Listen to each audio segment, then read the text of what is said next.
भाइयों बहनों, परस्पर कल्याण एवं सहयोग की भावना यदि हम रखें तो हमारा जीवन सफल हो जाएगा। आइए एक छोटे से दृष्टांत से इस बात को समझते हैं। किसी स्थान पर एक विशाल भवन का निर्माण हो रहा था। निर्माण स्थल के समीप ही लगा हुआ था ईंटों का एक ढेर। ईंटों के ढेर में जमी ईंटों ने कहा, गगनचुंबी अट्टालिकाओं का निर्माण हमारे अस्तित्व पर ही आधारित है। भवन जब बनकर तैयार हो जाएगा तो निस्संदेह इसके निर्माण का श्रेय हमें ही मिलेगा।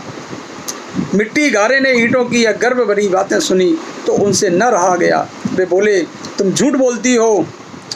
क्या तुम नहीं जानती कि एक सूत्र में पिरोकर ईंट से ईंट जोड़कर इस भवन को सुदृढ़ बनाने का श्रेय तो हमें ही है। हमारे अभाव में तो तुम्हारे ये ढेर एक ठोकर मारकर ही गिरा दिए जा सकते हैं। किवाड़ और खिड़कियों ने इसका प्रतिवाद किया और बोले, यह तो सभी जानते हैं कि तुम ईंटों को जोड़ जोड़ कर दीवारें खड़ी करती हो, पर यदि उस मकान में खिड़की दरवाजे न रहेंगे तो पूछेगा कौन? उसमें रहने के लिए जाएगा कौन?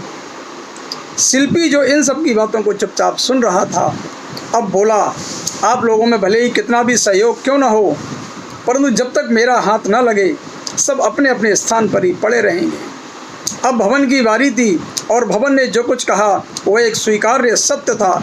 उसने बोला, भवन बोला, सबका महत्व है, परंतु उससे भी महत्वपूर्ण यह है कि सह अस्तित्व के अभाव में किसी का भी व्यक्तिगत रूप से कोई महत्व नहीं है।